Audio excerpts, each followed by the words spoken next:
Deməli sizə dünən başıma gələn maraqlı bir hadisə danışım.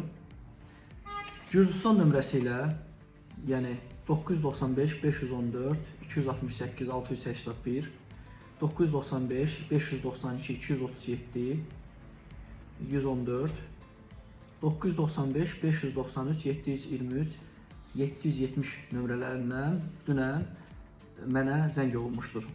Gördüm ki, Gürcüstan nömrəsidir, açmadım. Lakin o qədər çox zəng elədilər ki, açmaq məcburiyyətində qaldım ki, bu kimdir? Mənə telefonu açanda mədəni bir oğlan bildirdi ki, bəs Kapital Bankın kiber təhlükəsizlik idarəsindən zəng etmişdir.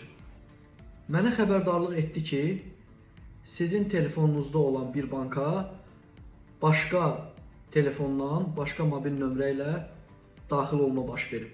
Yəni kiber təhlükəsizlik idarəsinə məlumat daxil olub ki, mənim bir bankıma başqa bir telefondan giriş edilib və onlar da məhz bununla bağlı mənə zəng ediblər. Nəsə dedim, 1-2 dəqiqə gözləyin, hesabıma baxıb geri dönüş edirəm. Hesabıma baxdım və hesabımda gördüm ki, hər hansı bir dəyişiklik yoxdur. Yenidən özünü Kapital Bankın əməkdaşı kimi təqdim edən şəxs mənə zəng etdi və məndən soruşdu ki, hər şey qaydasındadırmı? Mən də dedim ki, bəli, hər şey qaydasındadır, heç bir problem yoxdur. Mənə nə desə yaxşıdır? Müəllim, zəhmət olmasa deyə bilərsinizmi ki, sizin hesabınızda nə qədər məbləğ var hal-hazırda? Mən də dedim ki, başa düşmədim. Bu sizin nəyinizə lazımdır?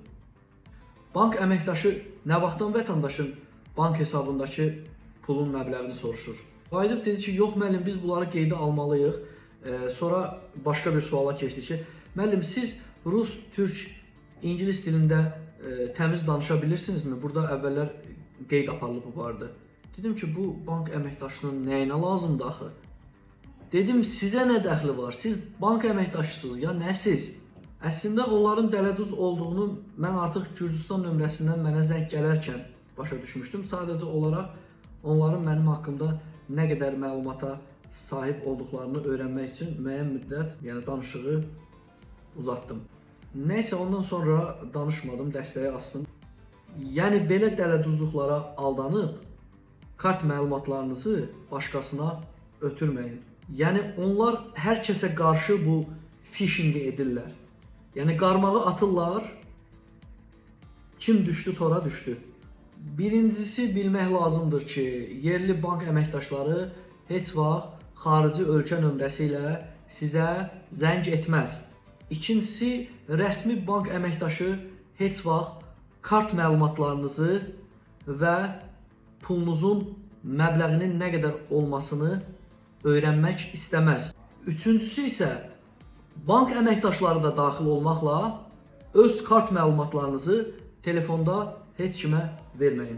Diqqətiniz üçün təşəkkür edirəm.